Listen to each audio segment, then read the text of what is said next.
Assalamualaikum warahmatullahi wabarakatuh.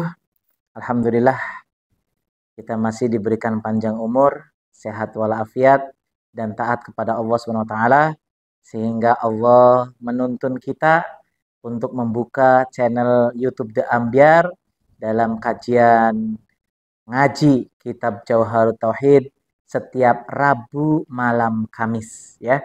Mudah-mudahan kita istiqomah dan bisa memahami sedikit demi sedikit. Ingat, pemahaman kita datang dari Allah. Kalau kita tidak paham juga datang dari Allah Subhanahu wa taala. Maka dari itu kita tetap semangat untuk tholabul ilmi. Masih dengan cabang iman ya, yang ada 77 cabang iman, kita akan memasuki cabang iman yang ke-47. Jadi dengarkan baik-baik dengan seksama. Mudah-mudahan kita bisa memiliki iman yang bagus, yang baik, yang tebal, ya, tidak tergoyahkan oleh hawa nafsu ataupun godaan setan, ya. Cabang iman yang ke-47. Allah Subhanahu wa taala berfirman, "Ya ayyuhalladzina amanu tubu ilallahi taubatan nasuha." Nah, jelas. Yang artinya hai orang-orang yang beriman, khusus orang beriman yang bertaubat ya. Bertaubatlah kepada Allah dengan taubatan nasuha, taubat yang semurni-murninya, sebaik-baiknya, yang sungguh-sungguh. Quran surat At-Tahrim ayat 8.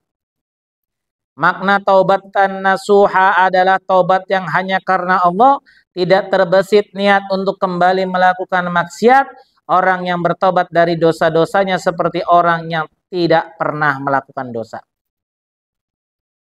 Tobat nasuha itu sangat susah ya kalau kita tidak mendapatkan pertolongan dari Allah Subhanahu wa taala. Tapi nanti ada penjelasan bahwa tobatlah terus walaupun sehari sampai 100 kali tobat. Ya. Karena banyak sekali kita disebut tobat sambel. Ya. Tobat, lanjut lagi, tobat, lanjut lagi. Enggak apa-apa, terserah. Bebas. Yang penting kita mau bertobat kepada Allah Subhanahu wa taala. Ya. Cabang iman yang selanjutnya yaitu yang ke-48. Berkurban dan akikoh.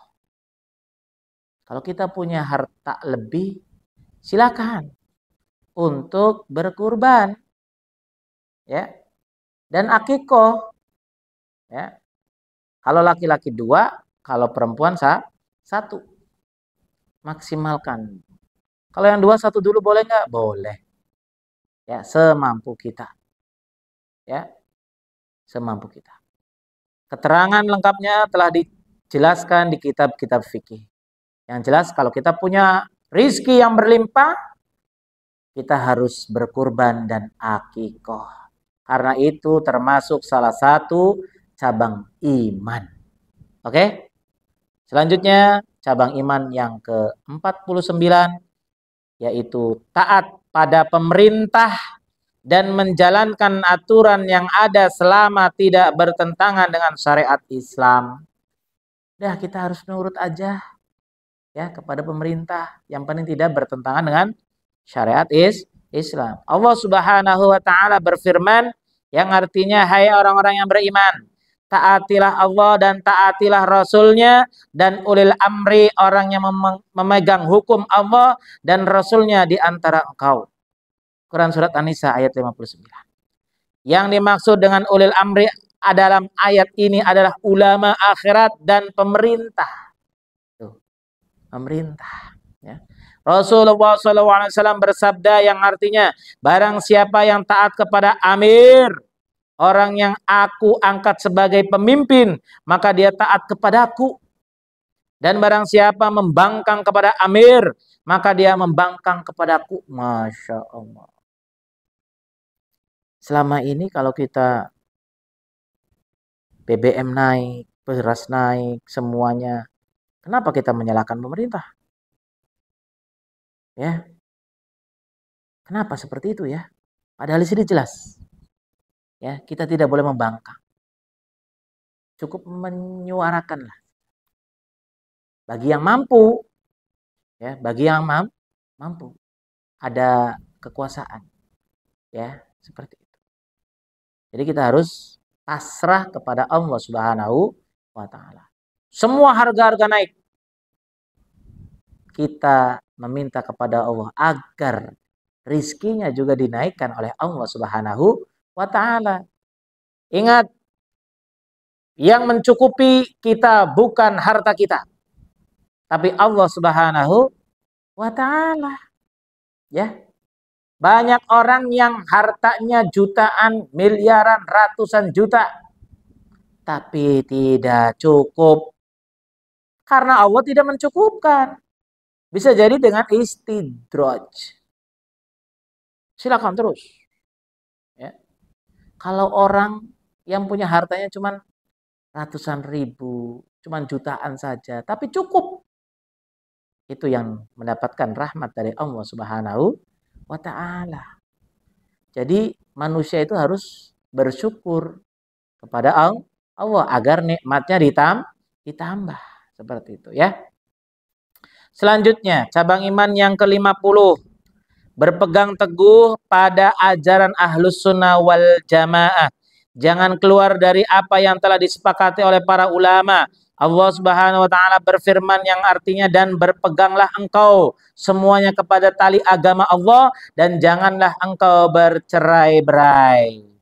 Quran surat Ali Imran ayat 103. Kita semuanya harus rukun. Harus rukun kepada semuanya. Ya, harus rukun semuanya ya. Karena kita semuanya ciptaan Allah Subhanahu wa taala. Jangan sekali-kali membuat hal-hal baru dalam agama. Rasulullah SAW bersabda yang artinya darah seorang muslim tidak halal kecuali karena melakukan salah satu dari 3 perkara. Yang pertama, orang yang sudah pernah menikah secara halal kemudian melakukan zina, maka dia dihukum rajam. Yang kedua, orang yang membunuh orang muslim lainnya, maka dia akan dikisos, akan dibunuh lagi. Yang ketiga, orang yang keluar dari agama Islam, maka dia akan dibunuh oleh pemerintah. Tapi kita tidak bisa seperti itu. Karena ada hukum yang namanya HAM, hak asasi manusia. Ya, kita harus ikutin seperti itu. Ya. Rasulullah SAW juga bersabda yang artinya, barang siapa yang membuat model tindakan baru dalam perkara agamaku ini dengan sesuatu yang bukan bagian dari agamaku ini, maka ditolak, batil, dan tidak boleh diikuti. Seperti apa? Seperti mengarak mushaf Al-Quran, kitab maulid Nabi, atau mengarak seseorang seperti saat mengarak Rasulullah SAW, maka hal itu batil, bukan ajaran agama Islam, karena itu mirip perilaku agama orang-orang Cina. Berbeda jika itu dilakukan di Mekah ataupun Madinah, maka tidak berbahaya karena tidak ada unsur keserupaan dengan orang-orang kafir.